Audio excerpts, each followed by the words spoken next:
Prospect House Media. And now, prepare yourself for the only weekly podcast you won't want to miss. Welcome to the Ameritocracy Show with Troy Edgar, live from our studios in Los Angeles and Washington, D.C.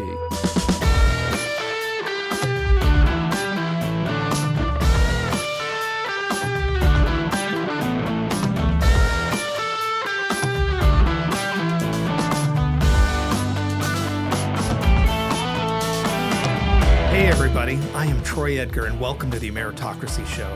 Thank you for tuning in and checking it out. It is greatly appreciated. This podcast examines the conditions for personal and professional growth and opportunity across America.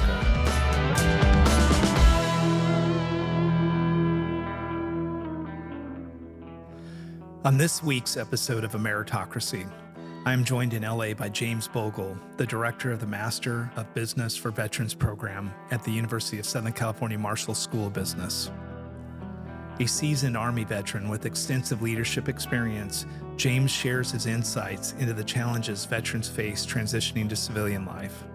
We discuss the USC MBV Program and how it equips veterans with the business acumen needed to thrive in corporate America or start their own venture.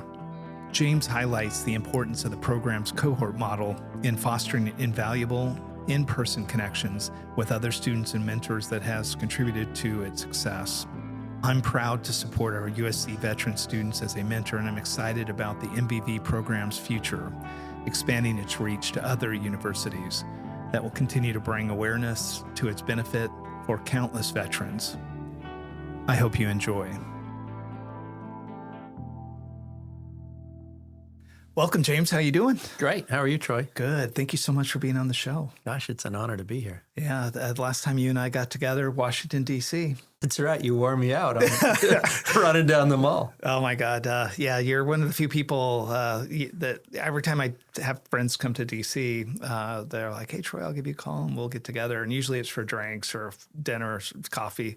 You're like, hey, Troy, we'll get together and run. Yeah. I'm thinking, are you serious? So, yeah, you gave me a call and I said, hey, but, it's got to be like 5 a.m. And sure enough, so we had a great run of the mall, and that was a great way to start today. So thank you so much. Yeah, great. I'm down for drinks too, by the way. Okay, maybe next time. Yeah, next opportunity. Yeah. Well, good deal. Well, I appreciate you being on the show. You and I are very, let me back up. I'm active in supporting the USC Masters of Business for Veterans, and you run the program. And we've had the opportunity of working together for the past 2 or 3 years, and it's just an honor to have you on the show.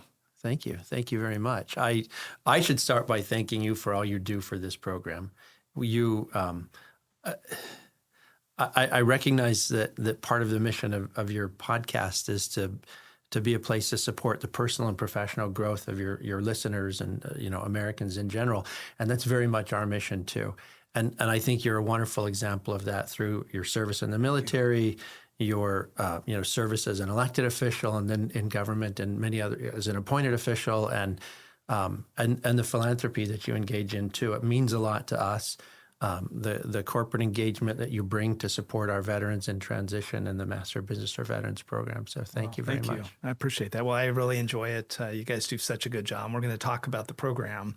What I thought, James, would be very helpful is that I've heard your story. I've been to a couple luncheons, a little bit of your background and specifically like your military background.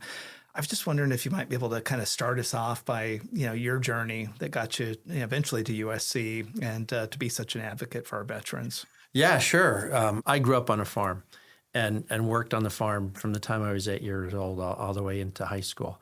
And that's very much a part of who I am. And I can remember, I was just inspired by both of my grandfathers, in fact, who served in the military to take a military route.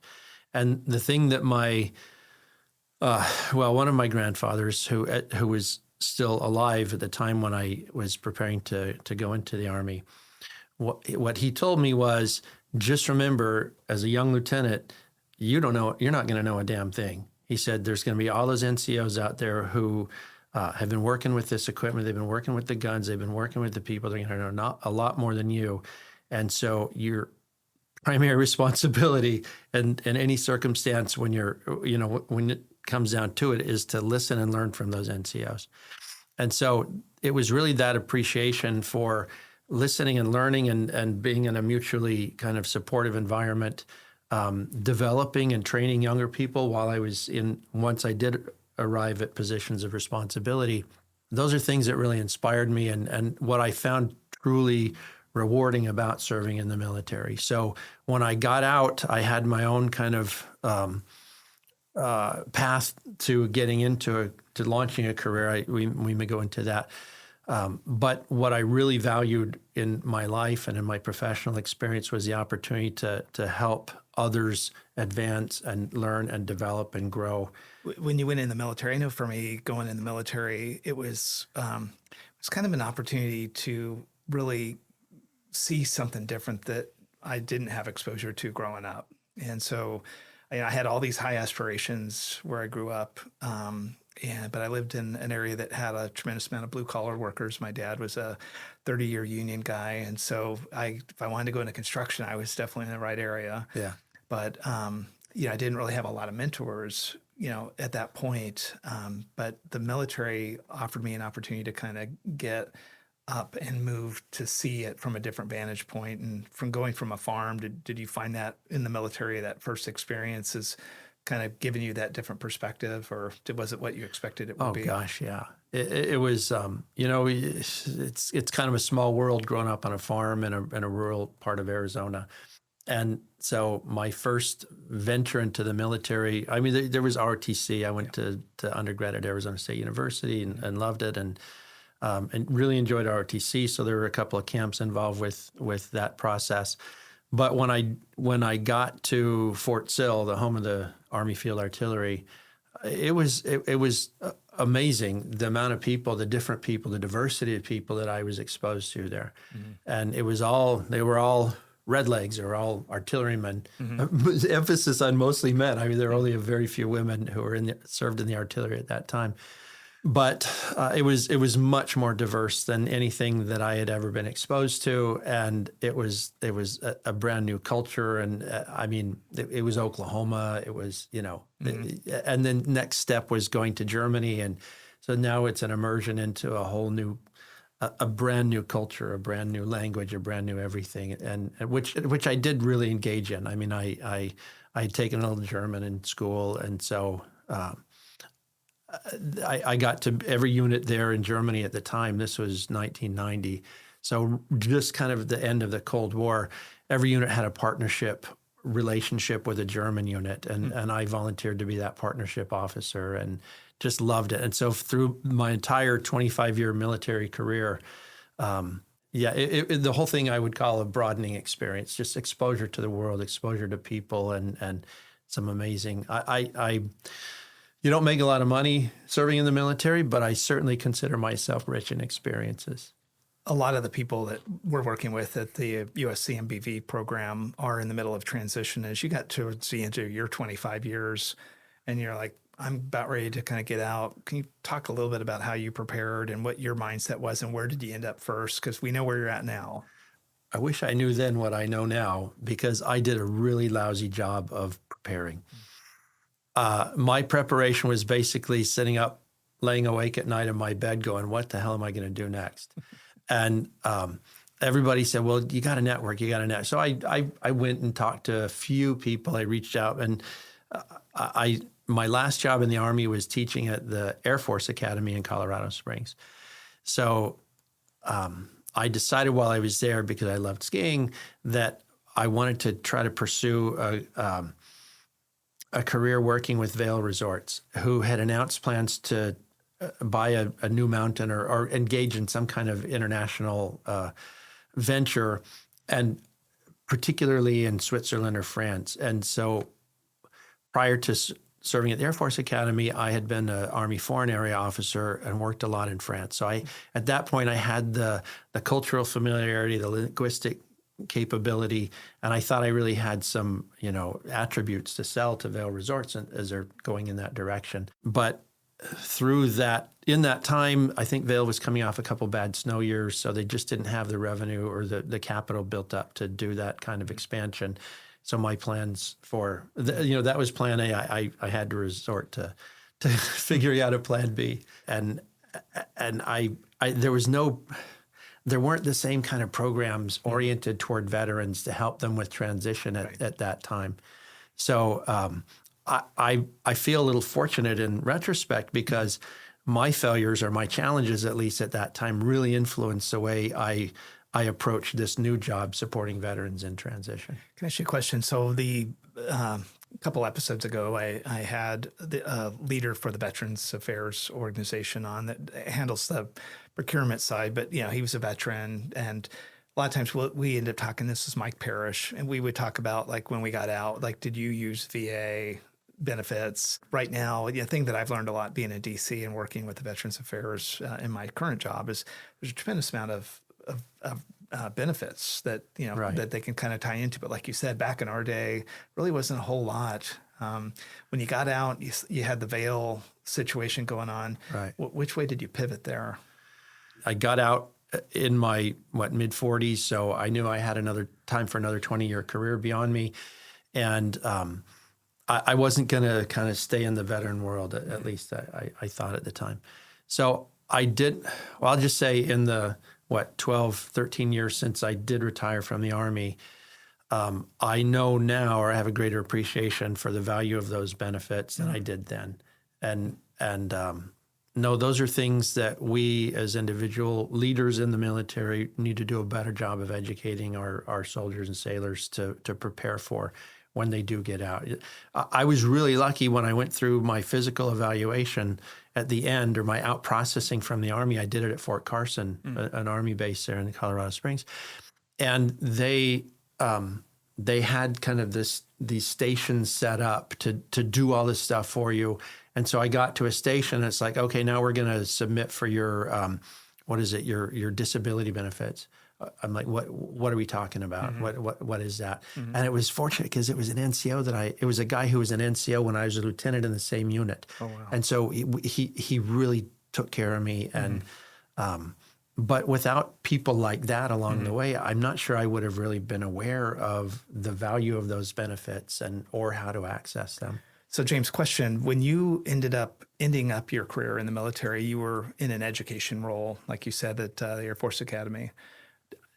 What's the trajectory from the Air Force Academy as an education? So you knew you had that in you to staying in education when you eventually end up at USC. Right. Well, at the time, I thought it was just an opportunity that came to me. But in retrospect, I realized in the 23 years of active service, I spent 7 years of those in school, and I spent another 4 years of that in instructor roles. So no, we were pretty. I mean, I guess I was fairly well prepared. I don't have a doctorate degree. I don't have I have more of a professional resume than a curriculum vitae. I'm not well published, but I happened to be at that place in my transition where I was developing Plan B when I saw an advertisement for the Master of Business for Veterans program at USC. And I'd done a master's degree there earlier. And so I was USC has this wonderful culture. It's a Trojan family. I think you probably talk about it a bit on the show. Yeah, a lot. So I was just thrilled that my alma mater had launched something for veteran transition because I was actually in the market for an MBA or something like that. But I had a master's degree. I didn't want to dedicate a couple more years of my life to school. So when I saw this thing, 1 year quick business education, I reached out to the people who had created it, the Office of Executive Education and the Marshall School of Business, and spoke to the folks there. And we had probably an hour and a half long conversation. And I was probably, I'll chalk it up to my arrogance, because I came up with a few suggestions. Being in the struggle, in the fight at the time. Have you thought of this? Have you thought of this? Will it do this? Can you support me with that? And then that led to several onward discussions, and then ultimately, when they needed somebody to come run the program, they kind of recruited me for that. So let's talk a little bit about the program. Sure. So again, USC Masters of Business for Veterans. To give a little bit of a kind of a comparison, is like you and I both. It's our alumni or our alma mater. I did my MBA there, and like you, when I looked at what was going on, I was thinking, what an awesome idea. I'll talk in just a few minutes of how I got involved and I started working with you. But from your perspective, as you come in, talk about the program, how old it is, and kind of where steady state where it's at right now. Okay. The program is now in its 12th year. We're working with our 12th cohort, which means we've graduated 11 ahead of us. Mm-hmm. And each year, I think we've gotten a little better. We've had the benefit of getting word out across the country, really, of what we're doing and the value of this degree. Mm-hmm. It was really challenging early on because I think it's natural. People know what an MBA is, but when we're talking about an MBV, Master of Business for Veterans, and that's what's on the sheepskin. It says MBV, or Master of Business for Veterans. So people want to know, how does that relate to an MBA, and what's it going to do for me? So we have slowly built a reputation with the quality of the students that we admit, and especially the achievement of those students once they graduate. And we recognize that as a program, we are only as good as the accomplishments of our graduates. And frankly, the graduates are also somewhat, quite dependent on us to provide mm-hmm. curriculum and teaching, instruction, and classroom methodology, and the right kind of environment. And they're also invested or dependent in each other, mm-hmm. because there's a culture that exists, as you probably would recognize from the military, that people don't accomplish things as individuals. There's strength in the group. And so the cohorts in the MBV program really band together, and they support each other, they work each other out. And from this came a very easily identifiable culture, which we turned into our motto, which is we're all invested in each other's success. And so with that investment in each other, we've turned into something that people transitioning from the military, men and women, they want to belong to. Mm-hmm. They want to be part of an organization that where that commitment exists to each other. And it exists as a facilitator for their personal and professional growth. And then it stays. I mean, we maintain those relationships, not just within a cohort, but across cohorts for a lifetime. Mm-hmm. I mean, at least as far as 12 years of evidence provides, these are very, very close ties. And so when you put this in the framework of USC's Trojan family, with the veteran background, with a culture that exists like this in the MBV program, it's really, really something special. Mm-hmm. And so most of the students who are coming to us today are people who have friends or colleagues or somebody who's recommended the program. I mean, word of mouth is definitely the best resource. So some of those questions about what is this degree, how does it relate to an MBA, what will an MBV do for me? Mm-hmm. Those questions are being answered now by our graduates ahead of any marketing that we could do. Mm-hmm. And they're telling their friends, this is something you've got to be a part of. Mm-hmm. And in this cohort, I think I have 3 students with doctorate level degrees already. Wow. So they don't need a master's degree to get to move forward professionally. Mm-hmm. What they want to do is come to a place where they can add some business skills to their the quiver, and reconnect with the part of their lives which they felt gave them the most strength. And it's not necessarily just the training of the military or the military environment. It is not a military environment in class on class days. It's the strength that comes through the camaraderie of all these men and women who are literally committed, invested in each other's success. Yeah, I remember getting out of the military in my first day at USC, and there's something I think that there's so much history and tradition, like you said, the USC family. Yeah, and you're like, oh my God, I'm really part of this, and I think that let me ask you this. When the veterans that are looking at kind of making this transition and working into the program, what do you think they're looking for? Like, are they looking to transition? I'm going to give you a perspective because we'll talk about my involvement, and I've been honored to be able to work with you and your team. But I was just kind of curious, like you guys take a lot of time and kind of curate your classes, and you know where these people are at. And, when you see the different types of students, it'd be helpful for listeners or even veterans that are thinking about, or active duty thinking about going into the program. What do you think they're trying to achieve? Sure. So there's really a range of aims that our students bring into the program, but typically they relate to their professional goals.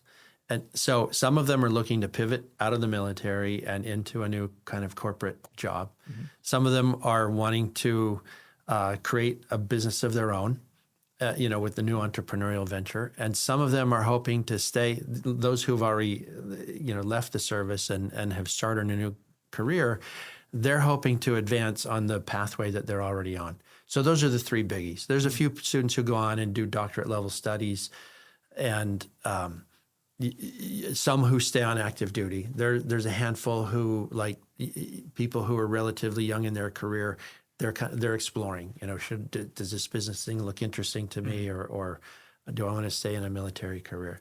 So those are really what they're looking for in the program. So my first interaction, just to I want to walk into where I meet you guys and then get some reactions.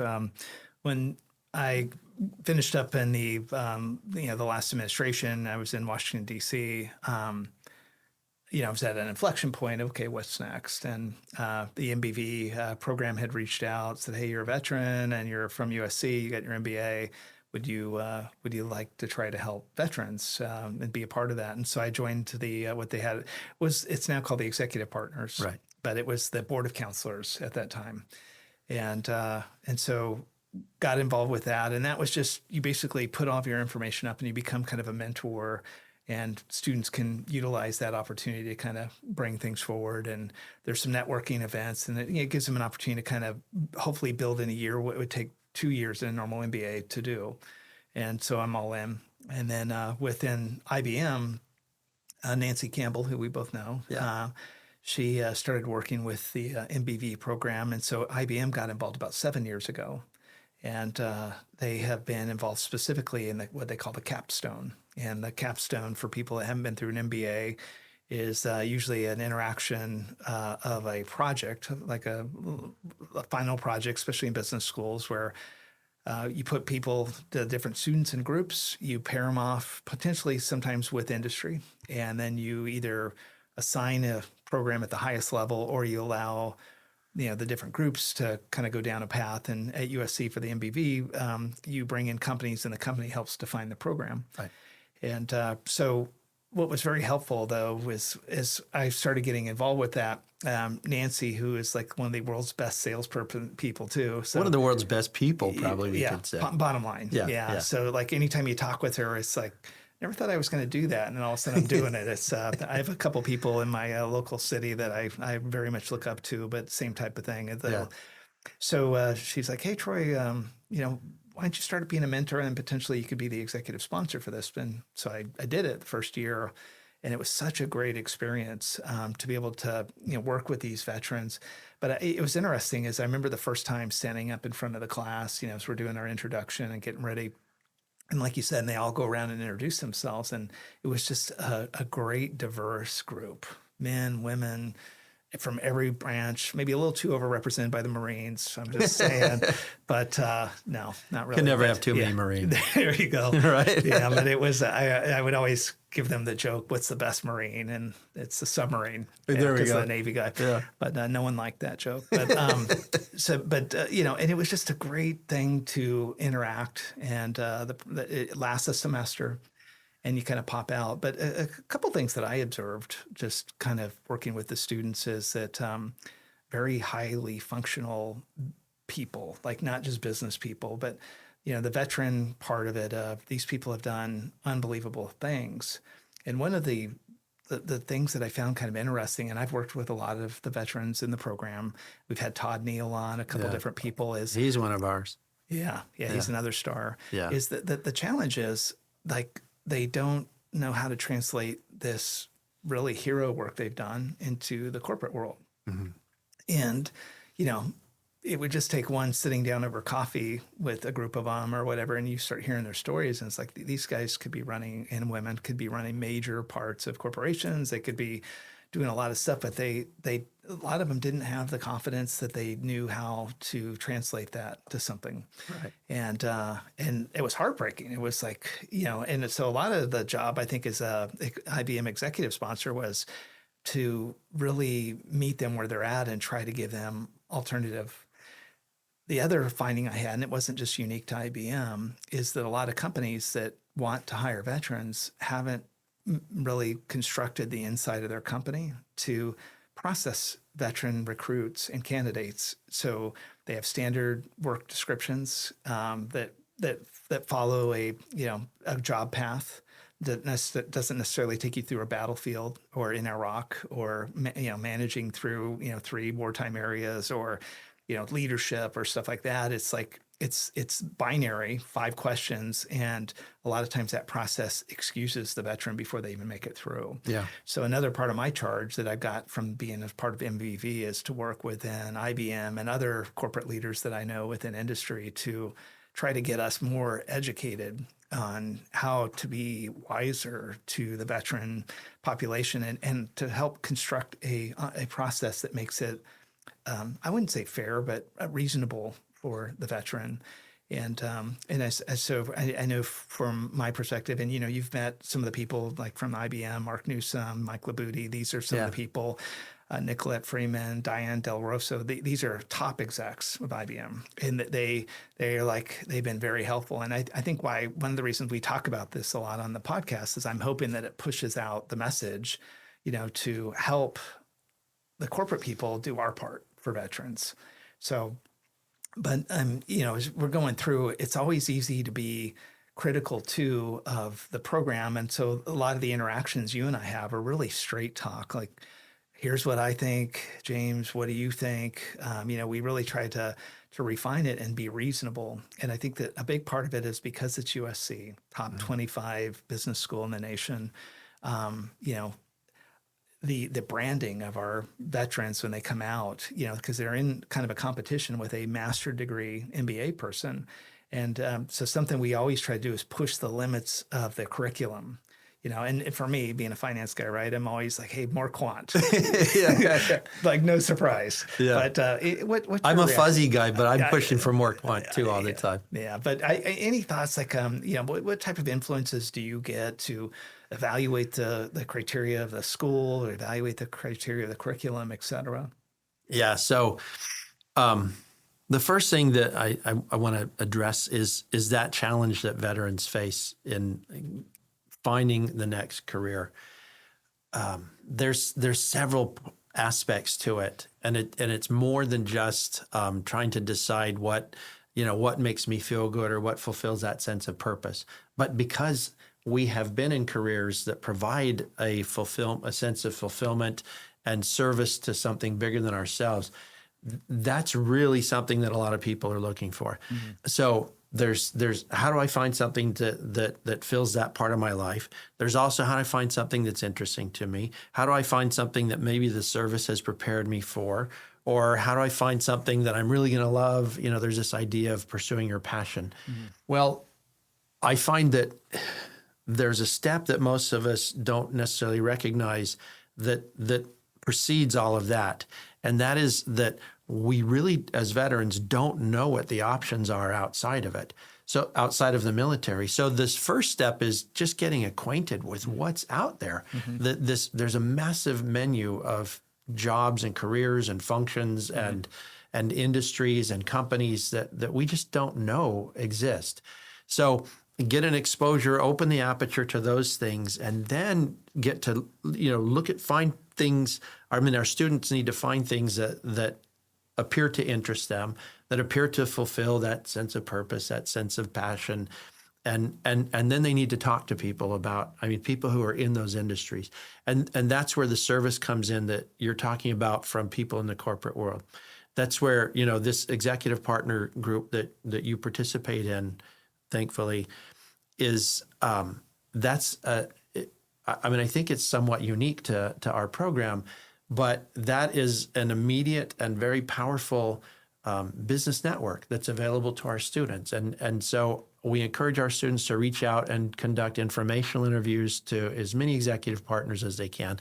Hell, it would be great if we could do it, they could talk to all 150 or so of these men and women who are well accomplished in business like you and who have the knowledge to share and are willing to share it. So that's part of figuring out what exists out there and then what a career like that looks like and what could it provide for me.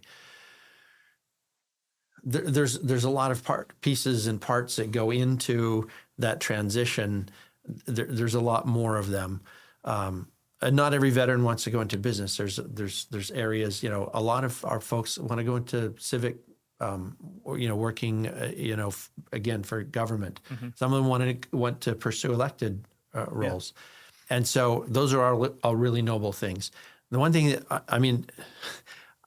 I want to address that real quick with a pet peeve of mine. Sure. That every veteran, I get really excited when my students or my graduates tell me, I really want to go and pursue an elected position. I want to run for Congress. I want to run for city council. I want to do something like that. And I look at that as something that's really going to be a very positive influence on the country, on the community, whatever pond they're choosing to swim in or run in. But it's such an environment today where I want our veterans, if they're going to be that positive influence, to remember that they know better than anybody else that integrity is the foundation of leadership. And they've got to be willing to maintain that integrity as they go into those roles, as they put themselves in front of the community, in front of potential voters, mm-hmm. and then once they get into the jobs too. I want our veterans to maintain that sense of selflessness as they go into elected service and to public service. Mm-hmm. It's so important. I think we really have, as military veterans, those of us who've had the privilege of serving like that and developing the values of service, really need to hold fast to them as we move forward. So, isn't it refreshing though, when you're talking about those values? I know in the last class, we had one of our students or one of your students that was running a pretty important congressional campaign, right? And unbelievable guy, like super smart guy, and you could tell the type of person he was. That it was there was really, like you said, he lives his principles, and so I do think too that the USC MBV program and maybe because of your influence too is that I think they do look at these different types of areas of opportunity and the principles and values, like you said, to kind of hold. It seem to be a big part of the program. They have to be. They have to be part of our program because they're part of the veterans, the students that we serve, and they're part of they are something that our nation really needs. Mm-hmm. Whether our graduates are going into corporate roles or whether they're starting new ventures and creating opportunities for others, or whether they're going into civic life or elected life, the selflessness of the leader mm-hmm. and the integrity of leadership that we come to understand is imperative. It's something that we need in this country. Mm-hmm. We need. I don't know where. I'm not pointing any fingers. I don't care which party we're talking about, but it's just something that as a country, it's foundational to our success. And so we need. I look at the 6 now armed forces, 6 military services, as true leadership incubators for the country. Mm-hmm. The leadership. The investment that we make in those soldiers, sailors, airmen, guardians, mm-hmm. Et cetera. That's a really big investment. And so we, as the people who've benefited, we the veterans, we the military people, we have a continued obligation to continue to serve mm-hmm. and to fulfill to help the country realize the benefits of that investment. So let me ask you this. Like you said, the bigger picture. So you've come in, this program's been unbelievable for USC. What about your higher aspirations for helping veterans nationwide? I know you and I've had discussions kind of outside, and you've had some pretty unique ideas and even actually a couple interesting starts. Will you talk a little bit about how do you take a model like what you've grown at USC and potentially see, is there different avenues to expand this out and really to be able to get the reach out there for veterans? Yeah, thanks for asking that, Troy, because there's a number of things that we see that we can do to support veterans nationwide. First is we participate with a group of very large corporations who host different summits across the country, usually 2 to 3 times a year. They'll go to a city and they will host an event where they bring other companies together and try to teach them how to hire veterans. And there's a process that works really well, and some companies do it very well. And this effort is actually led by Deloitte and Microsoft, Activision, and there's several other companies that participate.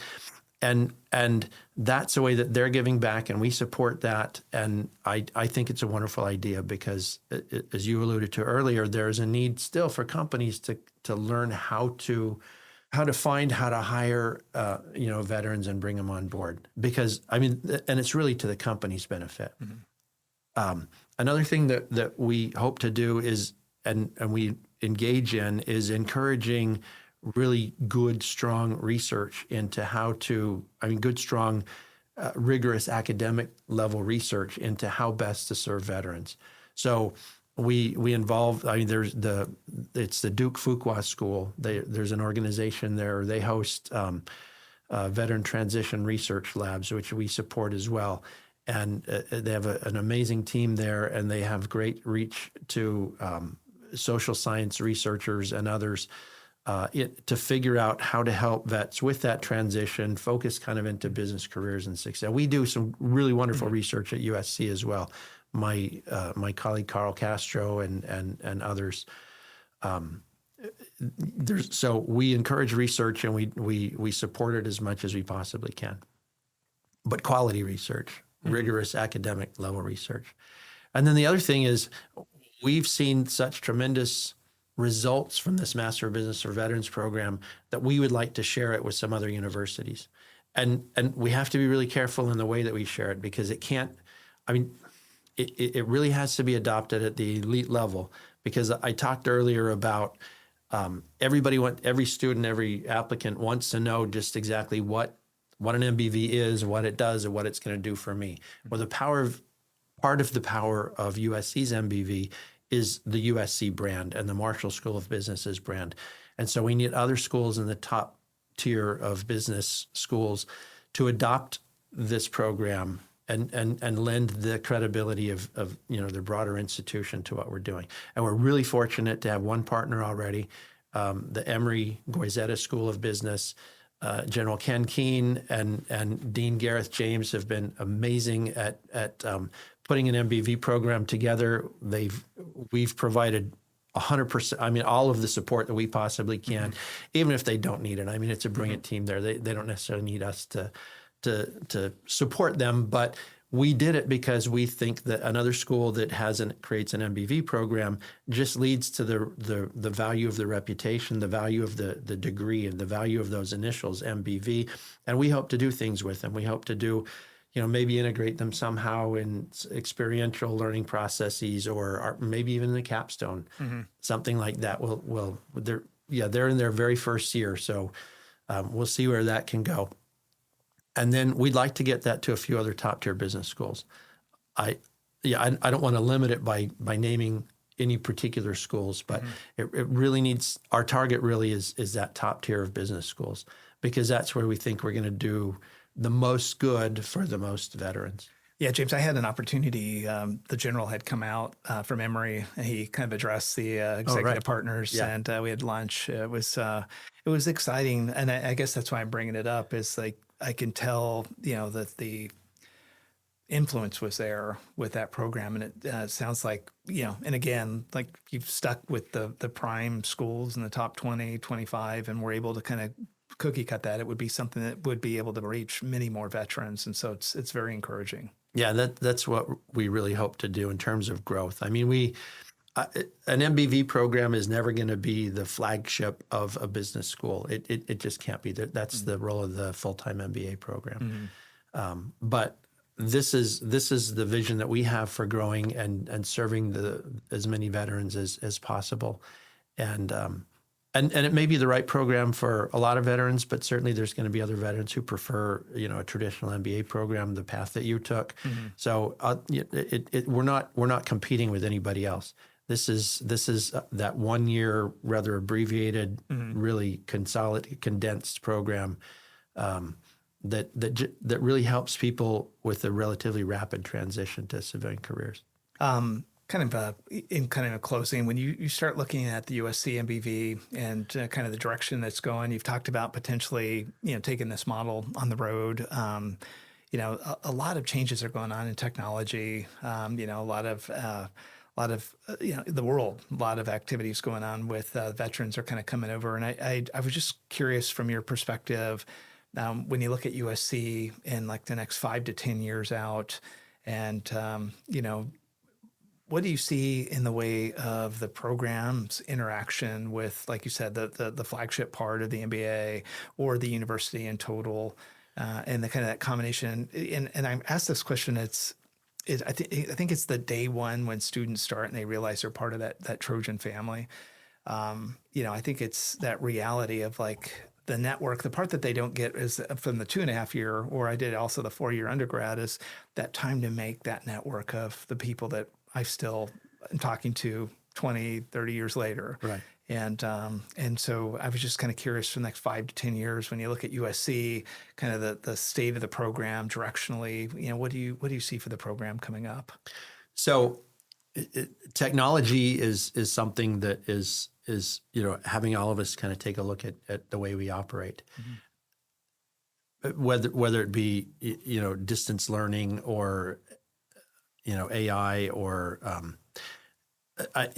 so there are ways that we incorporate the technology into what we're doing right now. The Capstone project that we've talked about, a lot of the work there's done via Zoom or something there, and it'll be interesting to see how students can benefit through the use of AI to really making to nourishing the proposals that they provide to businesses like IBM.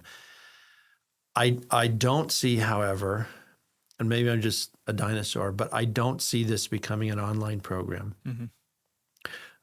There may be hybrid options or something like that some schools may wish to explore, but the benefit of MBV, as I alluded to earlier, is a lot of it is the social context and the framework in which this professional and personal growth takes place.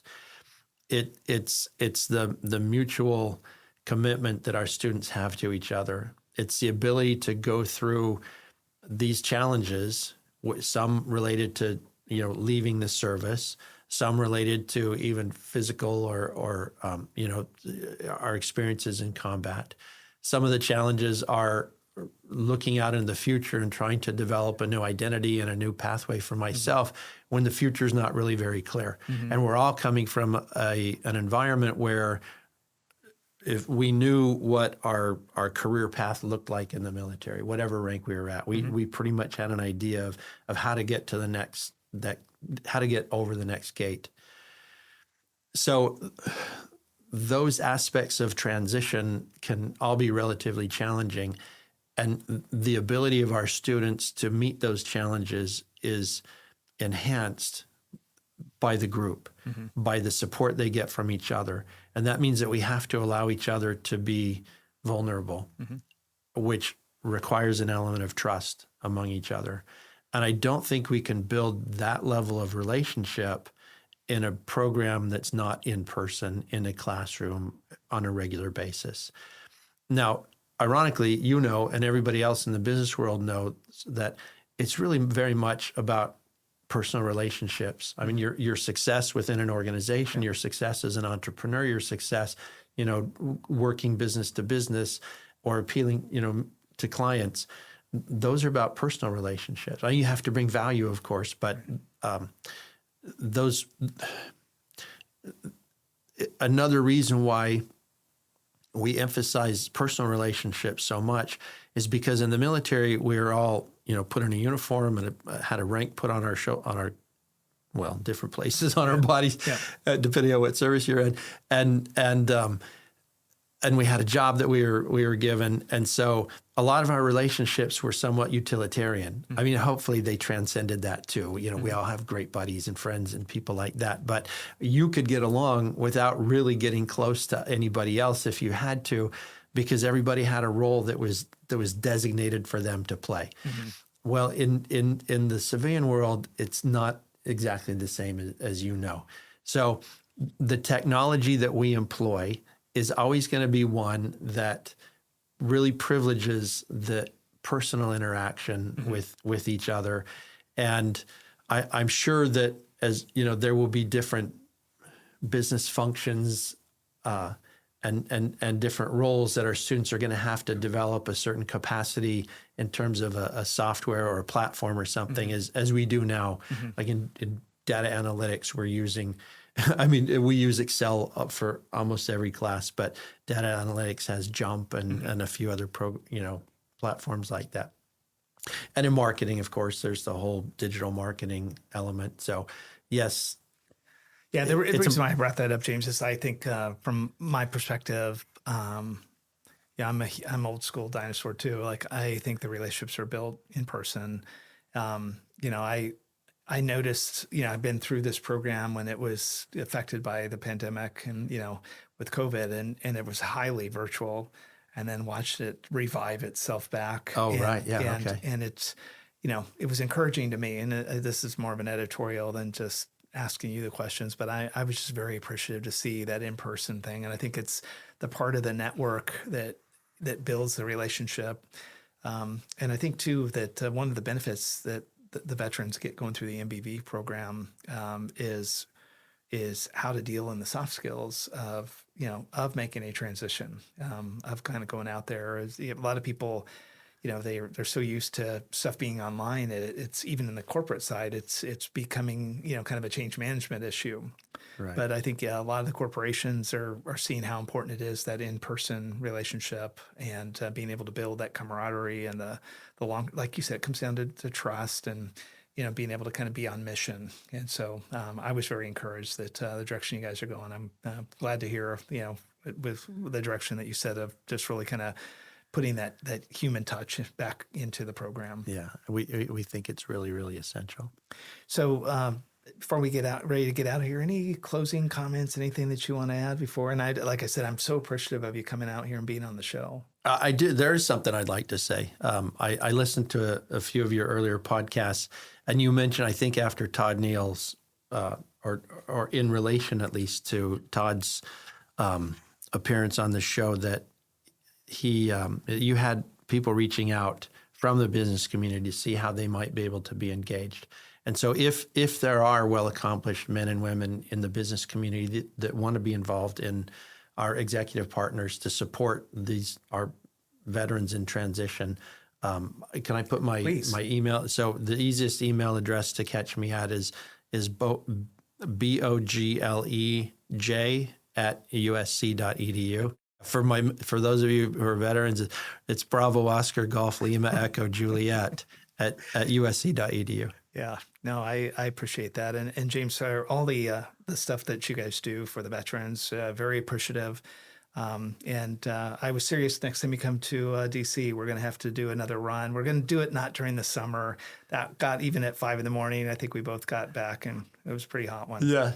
But thank you again for being on the show, and I just wish you and the program the best in the future. Thanks, Troy. I really appreciate the opportunity to come and share, because we have a common mission in terms of that, helping people develop professionally and personally. So thank you so much. You're very welcome.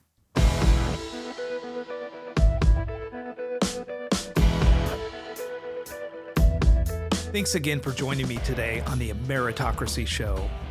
Be sure to follow me on social media and our website at troyedgar.com, where you can get more information and sign up for my weekly email. I hope you have a great week.